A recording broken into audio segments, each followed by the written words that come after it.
Greg didn't hear her come in. He was too focused on the numbers, the kind of focus that only came from trying not to feel too much. The wedding folder was open on the kitchen table, spreadsheet printouts fanned around his coffee mug. The pen in his hand hovered over the final payment line for the florist. Final installment due Friday, it read. The check was already signed. It sat half-folded on top of the folder marked Rachel, wedding confirmed. Karen stood in the doorway like she didn't want to enter her own scene. Arms crossed, weight on one hip, the look of someone rehearsing bad news that somehow made her the victim. "I just think it would be less awkward if you heard it from me," she said finally. Greg didn't look up. His thumb pressed the pen clip in and out, in and out. A quiet metallic click echoed in the space between them. Rachel wants Brian to walk her down the aisle. The pen slipped out of Greg's fingers and rolled to the floor. It hit the tile, bounced, and settled near the leg of the table. Brian. She didn't say his last name.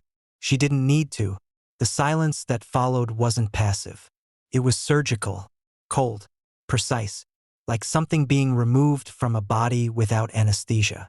Greg finally looked up. Karen flinched, barely, just a flicker. But it was there, like she'd caught a glimpse of something in him she didn't think he still had. Not rage, not heartbreak, just something quiet and sharp and final. "She says it would mean a lot," Karen added, her voice lighter now, like she was already backpedaling but didn't want to seem like she was. Greg said nothing. He looked past her, out the window to the oak tree in the front yard. The one he planted the day Rachel was born. It had been no taller than his knee then. Now it nearly kissed the gutter. "You can still come," Karen said. "If you want." He almost laughed at that, "if you want," as if he were being offered a seat at some distant cousin's barbecue, not disinvited from fatherhood in favor of the man she'd cheated with. He didn't laugh, though. Greg had learned a long time ago there was power in stillness. The photo on the corner of the table caught his eye. Rachel, 6 years old, beaming on her first bike. Training wheels, scraped knees, helmet crooked on her head. He'd taught her to ride in the church parking lot every Sunday morning before service, her little hands gripping the bars like they were reins. She'd fallen, cried, gotten back up. He was the one who'd told her she could do hard things. He was the one. Greg stood, slowly, picked up the pen from the floor, capped it, slid it into the folder. Karen hadn't moved. "I didn't want this to be hard," she offered, her voice quieter now. Greg closed the folder, placed the check on top of it, and turned to the counter. The coffee in his mug had gone cold, untouched. He poured it down the sink and rinsed the cup clean. "I'll let you have the weekend to think about it," she said, her tone retreating toward the door. "I don't need the weekend," Greg said finally. Karen froze. He didn't yell, didn't accuse, didn't even raise his voice. Just a flat, steady tone. The same tone he'd used to tell Rachel the dog had died, or that Grandma's heart finally gave out. The tone that left no room for misunderstanding. "You already made the decision," he said. "Rachel too. Nothing left to think about." He turned his back to her and reached for the dish towel. Karen lingered like she wanted him to make it easier. Say something petty. Start a fight. Anything she could twist into justification. But Greg dried his hands, hung the towel back, walked to the kitchen table and closed the folder with deliberate care. Then he looked her dead in the eye. "Tell her congratulations." Karen opened her mouth, closed it, then finally turned and left, her footsteps soft against the hardwood, like a thief who suddenly realized she'd taken more than she thought. When the front door clicked shut, Greg sat back down. He reached for the photo, studied it. Then he opened the folder again, not to review the budget, but to start crossing things out. The office above Greg's garage wasn't much. 10 by 12, a desk from the late 90s, 2 file cabinets, a worn leather chair that groaned when he leaned back. But it was his. No one else entered that room. Not Karen. Not Rachel. Not since the divorce. Not ever. He sat there now, the same man he'd been 2 hours earlier at the kitchen table, only lighter somehow. Not relieved in the way you feel after escaping danger, but in the way a man feels when he drops a weight he didn't realize he'd been carrying for years. On the desk in front of him sat three things: a wedding budget binder, a yellow legal pad, and his checkbook. One by one, he opened his laptop and began to log in. First up, the wedding planner. Her fee had been steep, but Karen insisted on her because she knew people.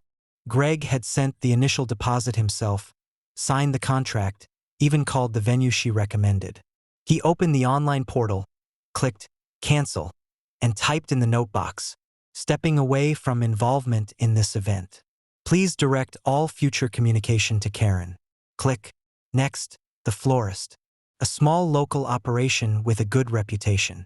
Greg remembered the owner, Lana, had been kind during their initial visit, praising his taste in peonies. She'd probably sensed the weird tension between him and Karen but stayed professional. He canceled the payment and sent a brief email. Wedding budget has changed. Services no longer required. Best of luck. Click. Then the caterer, the DJ, the linen rental company, the shuttle service. All of it canceled, reversed, refunded where possible. Greg didn't rage type. He didn't leave threatening voicemails or ask for sympathy. Each cancellation was calm, polite, surgically worded. By the time he finished, the legal pad was nearly full. He drew a box around one phrase near the bottom of the page. Control is quiet. It was something his father used to say back in the day. A hard man, not cruel but solid. The kind of guy who fixed his own brakes, drank his coffee black, and didn't raise his voice because he didn't have to. Greg used to think that kind of man didn't exist anymore. Now, staring at the mess his ex-wife and daughter had invited into his life, he realized the old man had just been early. He closed the checkbook, placed it in the drawer, and opened his desk safely. Inside, nestled between property deeds and old photos, was the wedding fund account info, a separate high-interest savings account he'd built slowly over the years.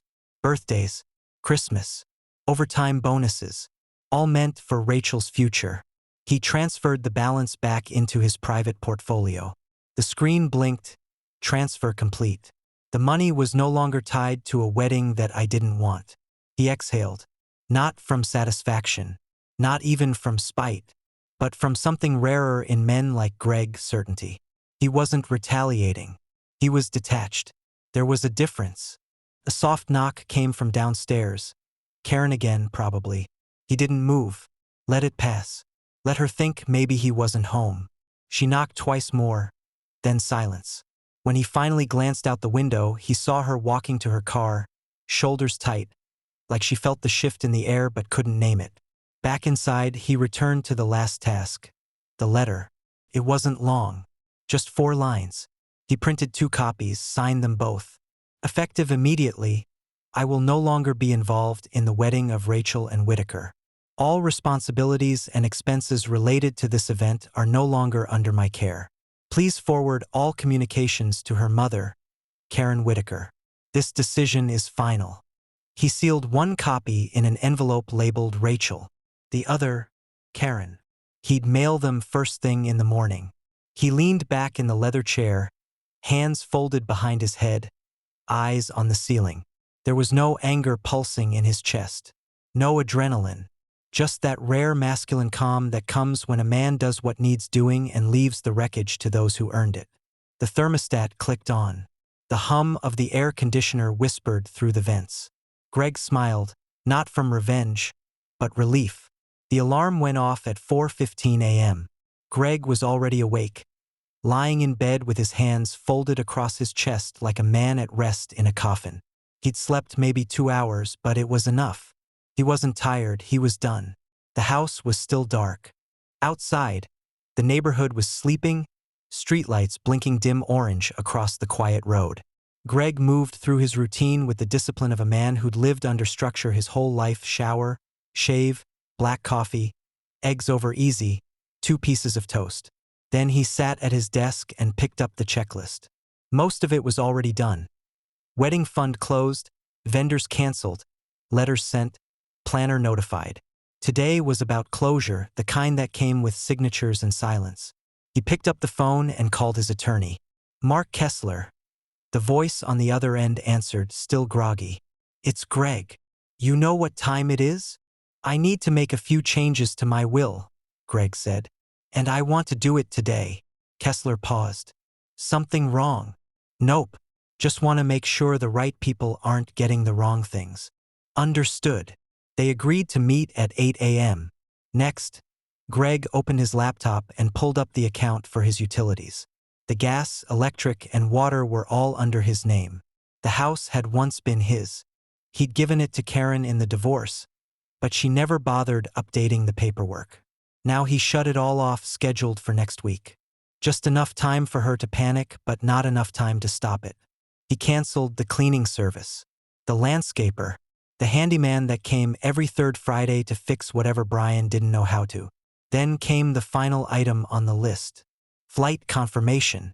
One way to Asheville, North Carolina, a quiet mountain town where no one knew his name. He'd found a fixer-upper on a bluff overlooking the Blue Ridge. He'd already sent a deposit to the owner, a retired veteran who didn't ask questions and appreciated silence. No going-away party, no farewell dinner, just the kind of clean exit only a quiet man can pull off. Greg stood in the doorway of his home office and looked around. He didn't own this house anymore, but there were still pieces of him here. Framed photos of Rachel as a baby, a dog tag from his army days, a box of tools he hadn't touched since the divorce. He left the photos, took the tag, took the tools. They were his. Downstairs, he paused at the living room. That damn fireplace they argued about every winter. The couch she picked without asking. The wall where Rachel's school awards used to hang, now empty. He didn't feel nostalgia. He felt clarity. He scribbled a short note and left it in the mailbox.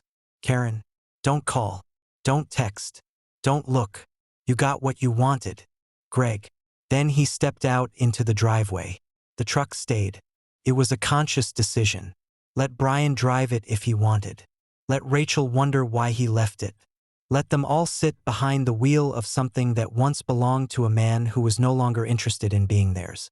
He climbed into the rental, just a gray midsize, anonymous, clean, and started the engine. The sun was barely cresting the horizon as he drove off. No one saw him leave. No one said goodbye. By the time Karen woke up and knocked on his office door later that morning, Greg was already 2 states away. She would find the empty safe, the locked file drawers, the disconnected utilities, and a house that still looked full but felt abandoned. There was no drama, no explosion, only absence. And sometimes that's louder than anything. It started with a phone call from the florist. Rachel was in the middle of a hair trial when her phone buzzed. She answered distractedly, expecting it to be the photographer confirming the engagement shoot. "Hi, this is Lana from Ivy and Fern," said the woman on the line. "I just wanted to check. Your payment was declined, and our system says your account is inactive. Were you planning to continue with the order?" Rachel blinked. "What?" "The peony and hydrangea package for the 27th. We needed confirmation by today." "That's impossible," Rachel snapped. "My dad paid the deposit weeks ago. The final installment should have been cleared Friday." "I understand," Lana said, politely firm. "But the transfer was reversed. We've been trying to get in touch." Rachel hung up without another word. Her stylist raised an eyebrow. "Everything okay?" "Yeah, just Dad being petty, I guess." She tried to call him. Straight to voicemail. She tried again. Same. Then came the email from the venue coordinator. "Dear Ms. Whitaker, following non-payment and lack of confirmation from the contracted party, we are releasing your date back to our availability calendar as of this afternoon. We regret the inconvenience." Rachel nearly dropped her phone. The stylist looked nervous now. "You sure everything's still on?" Rachel nodded stiffly, but her mind was racing. She dialed Karen. "Mom, did Dad say anything to you? About canceling stuff?" There was a pause on the other end. I don't think so." "You don't think so?" Karen sighed. "He said he wasn't going to be part of the wedding, but I thought he just meant the walk down the aisle. I figured he'd cool off." "Well, he didn't. The venue's gone. The florist's out. My photographer just texted me saying he hasn't heard from Dad to confirm the final shoot." "What the hell is going on?" Karen put her hand over the phone and muttered something to herself.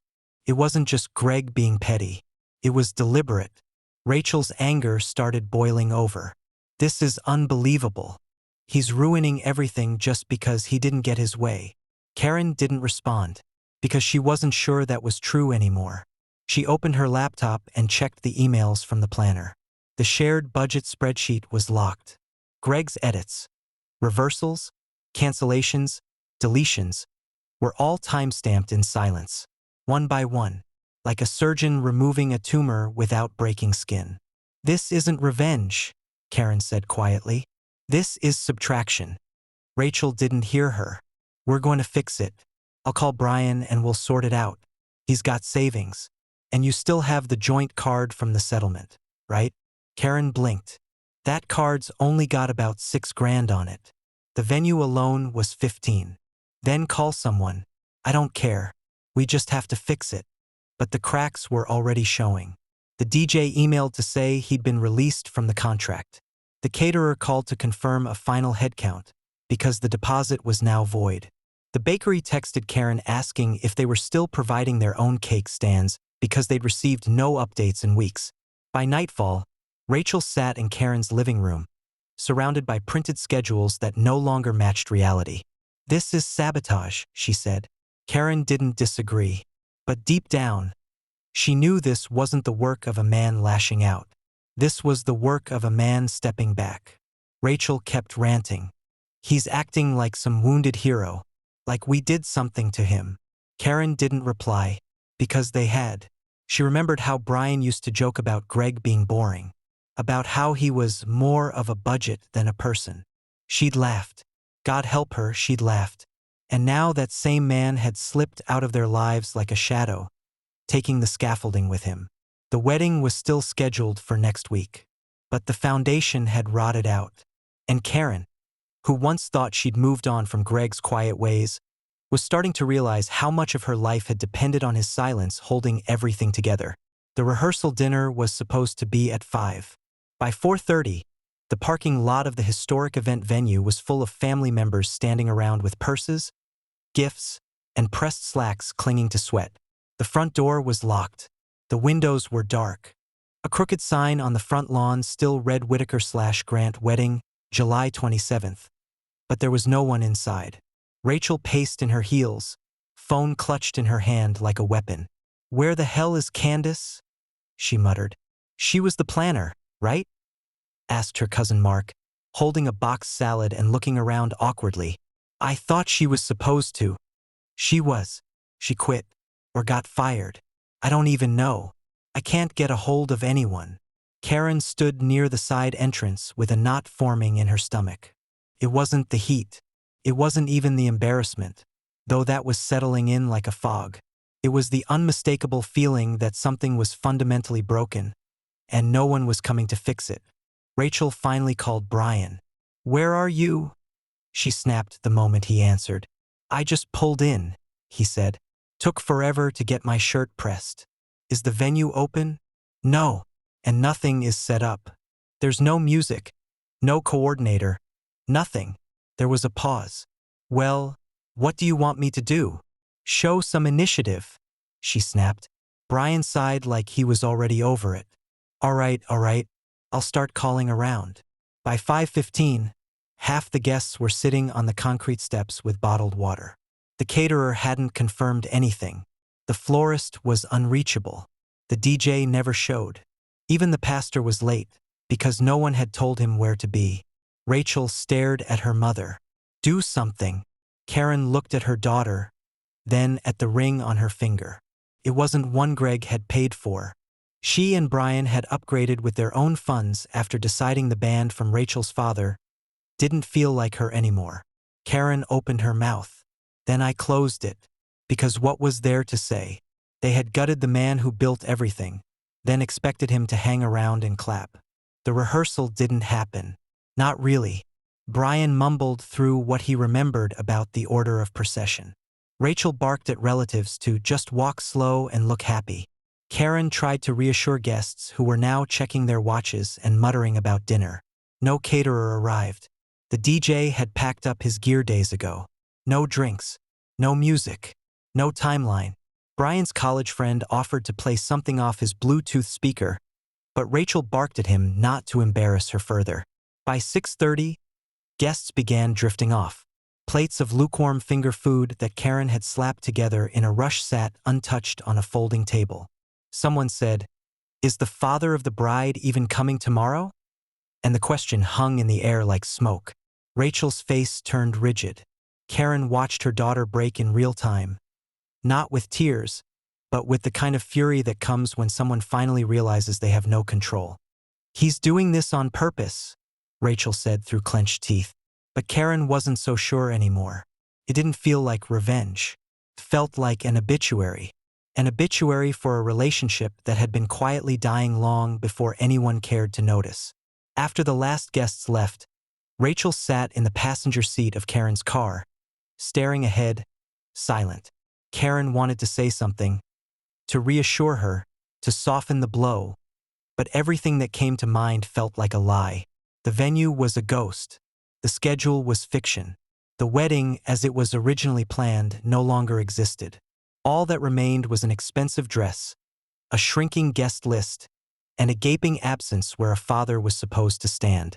Saturday morning broke gray and humid, like the weather itself knew something was off. Rachel stood in Karen's living room, trying to zip up a discount gown from a department store clearance rack. One 2 sizes too small. One she hadn't even tried on until the night before.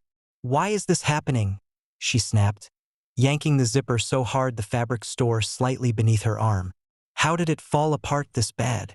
Karen stood behind her, mouth tight, hands idle. "We can still make it work," Karen said weakly. "It's just not what you imagined." "Not what I imagined?" Rachel spun around. "We don't have a dress. The venue's barely letting us in. Half the guests think it's canceled. My fiancé is hungover, and Greg is nowhere. This isn't a wedding. It's a salvage operation." She stomped out the door, heels clacking on the porch like hammer strikes. At the venue, the situation was worse. The manager had reluctantly reopened the doors after Karen begged and offered a personal check. But there were no servers, no decorations, no power in the reception hall due to an unpaid invoice. Someone had unplugged the lighting rig and locked the controls. The caterer had ghosted. The cake was never delivered. The florist never returned calls. One of the groomsmen joked that it felt like someone deliberately hit Control+Z on this entire event. Rachel looked at Brian, who stood near the altar swaying slightly with sweat on his brow and whiskey on his breath. "Are you drunk?" "I had 2 drinks, he muttered, "to calm my nerves." "Greg's not even here," she hissed. "And you show up like you crawled out of a bar fight?" Brian shrugged. "Your dad bailed. What did you expect me to do?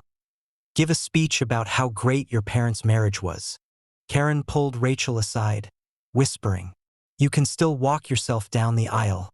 You don't need him." But Rachel shook her head, face flushed. "I wasn't supposed to have to." The photographer, who showed up out of obligation more than contract, gestured for people to take their places. "I can do candids," he said, "but there's no natural light in the hall. And without power. Just take the pictures," Rachel snapped. The officiant arrived 10 minutes late. He looked at the disarray and asked quietly, "Do you still want to go through with this?" Rachel nodded, chin trembling but held high. By 1 p.m., the ceremony began. No music, no announcement, just guests whispering among themselves, half of them still uncertain whether the event was real or part of some elaborate prank. Rachel walked herself down the aisle. Karen sat in the front row like a statue. Brian waited under a half-decorated arch that leaned slightly to one side. The ribbon on it had unraveled and danced listlessly in the humid breeze. The officiant stumbled through the vows. Someone's phone rang in the middle of the speech. No one clapped when they kissed. The reception was worse. A portable speaker played Spotify through tinny static. The buffet consisted of grocery store platters Brian's friend picked up that morning. Someone spilled soda on the guestbook table.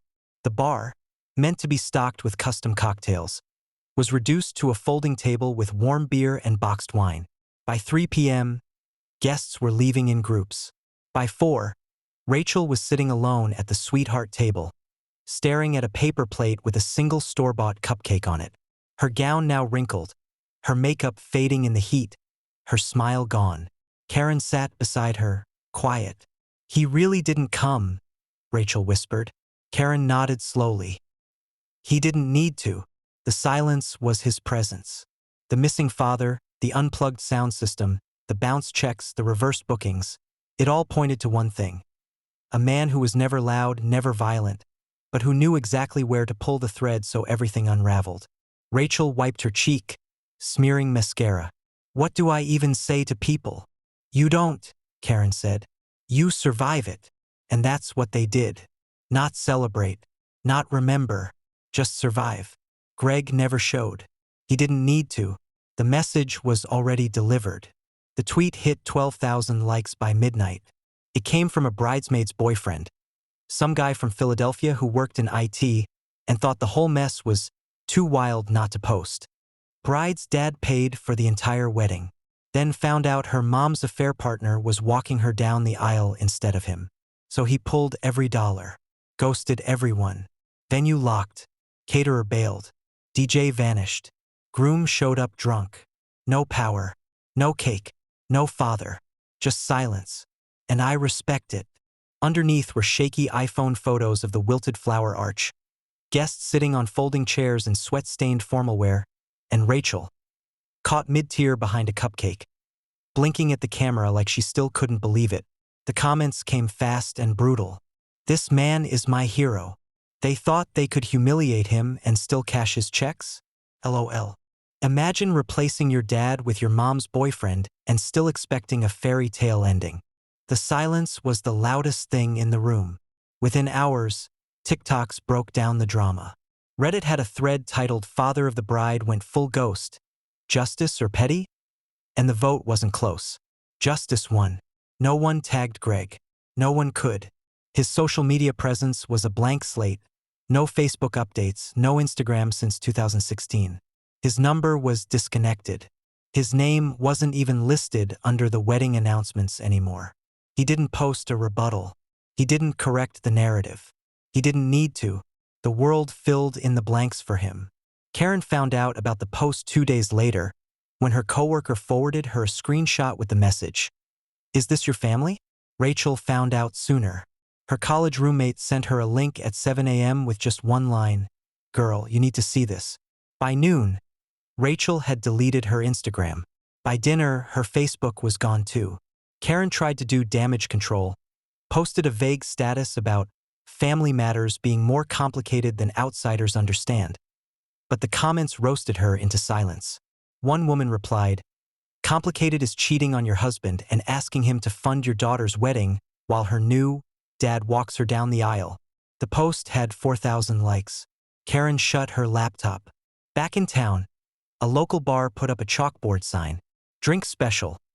The Greg, neat, silent, and leaves you broke." Even people who had once sided with Karen began to whisper. They remembered Greg fixing fences without being asked, coaching soccer even when Rachel rode the bench, shoveling driveways without billing anyone. Now he was gone, and the town, much to Karen and Rachel's horror, missed him. 2 weeks after the wedding, Karen stopped going to her book club. It wasn't official. She never texted anyone to say she was quitting. But she knew when one of the women stopped returning her calls and another quietly unfriended her on Facebook. The group chat dried up. The brunch invitation didn't come. She went to the grocery store in sunglasses, even when it was cloudy. And still, she overheard them. At the deli counter, "I just don't understand how a mother lets her daughter do that to a man who raised her." At the pharmacy, "He didn't even raise his voice, just vanished. That's a man with backbone." Even the bank teller, who used to greet Karen by name, now smiled with stiff politeness and handed her receipt back like she was radioactive. At first, Karen had tried to reason with herself. People will forget. People always move on. But they hadn't, because it wasn't just about the wedding anymore. It was about the idea of Greg, quiet, capable, taken for granted, finally saying no. And the world saw it. Rachel fared no better. The honeymoon had never happened. Brian's credit was shot. The airlines wouldn't release the tickets since Greg's name was on the booking. Rachel had posted an Instagram story trying to clarify that Greg hadn't been excluded. He just misunderstood his role. That clip was reposted with the caption, "Imagine gaslighting the guy who built your childhood bike." The internet had no mercy. She deleted her accounts, changed her email, unlisted her number. Even her employer pulled her aside and said, carefully, "We just ask that you keep things professional." Some of our clients saw the posts. Brian wasn't any help. He blamed her. She blamed him. The nights turned into shouting matches. Then silence. Then distance. He began staying out later. By the third week, he was crashing on his friend's couch. She didn't ask which friend. The house they moved into, a townhouse partially paid for by Greg's early retirement fund, was quiet, cold. Rachel wandered from room to room like a ghost. Every photo on the wall had a gap in it where Greg used to be. She opened a box of wedding gifts one night, hoping for a distraction. Half were returned. One had a note. "Didn't feel right to keep this going once I heard the story. Wish you well. Aunt Meredith." Karen called Greg once. Just once. The number didn't even ring. Straight to voicemail. She stared at the phone in her hand, debating whether to try again. She didn't. There was no message to leave. No version of "we didn't mean to hurt you." That wouldn't sound like fiction now. Because the truth was, they had meant to sideline him. Not maliciously, not even consciously, but they had believed, deep down, that Greg would endure it. That he'd be silent like always. That he'd pay, support, attend, smile, pose, and vanish into the background like he had for years. But this time he hadn't. And now there was no one left to clean up the wreckage. No one to call the vendors. No one to answer the questions. No one to blame. Just two women sitting inside the crater of a wedding they thought they controlled. And a man, gone, silent and unmoved, who had never even said a single word in public, but whose absence had spoken volumes. The smell of sawdust and linseed oil hit her as soon as she stepped through the door. The place was tucked off a side road just past the county line. A hardware store with warped floors, too many ceiling fans, and a bell that jingled when she entered. Rachel hadn't planned to drive here. She didn't even know where "here" was until a friend mentioned someone saw Greg hauling lumber in a blue flannel shirt near the town of Cedar Bluff. She didn't ask why he was back in the area. She just got in her car and drove. There he was, halfway down aisle 3, comparing brackets, a pencil tucked behind his ear. He looked unchanged, like the world hadn't shattered around him. Like the headlines and hashtags and wedding ruins had never touched him at all. She stood there for a moment before speaking. He saw her, knew she was there, but he didn't acknowledge her until she said his name. "Dad." Greg placed the bracket back on the shelf, picked up a different one, held it to the edge of the board in his cart. "Dad," she repeated. "Can we talk?"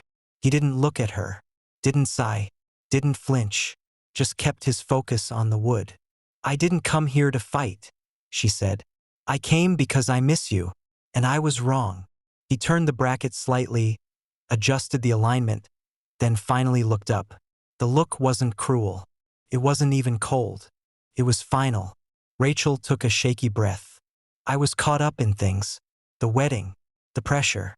I didn't mean to replace you. It wasn't about Brian. I thought you'd still be there." He nodded once, like he'd already heard the story in his head and was just confirming the ending. "I know you're hurt," she continued, "but we can fix this." Greg placed the bracket in his cart, reached for a second one. "You were the one who taught me how to fix things," she said. "How to ride. How to sand down wood without splintering it. How to build something real." She was trying now, reaching, scrambling for ground that didn't exist anymore. "I made a mistake," she said. Greg finally spoke. "You made that decision before I did." The words weren't angry. They weren't soft either. They were just true. Rachel swallowed hard. "I was stupid." "You were," he said, "but not blind." She stood there, blinking against the fluorescent lights, waiting for something more, anything. A hug, A half smile. A maybe. But it didn't come. Greg turned back to the shelf, reached for a container of screws, and said, "Take care of yourself." Then he pushed the cart down the aisle without looking back. Rachel stood still for another minute. Then two. But the conversation was over. Not because he stormed out. Not because he yelled. But because when a man like Greg walks away, he doesn't return to the same place twice. Subscribe and stay one step ahead of cheaters. And trust me, the next story makes this one look like a fairy tale.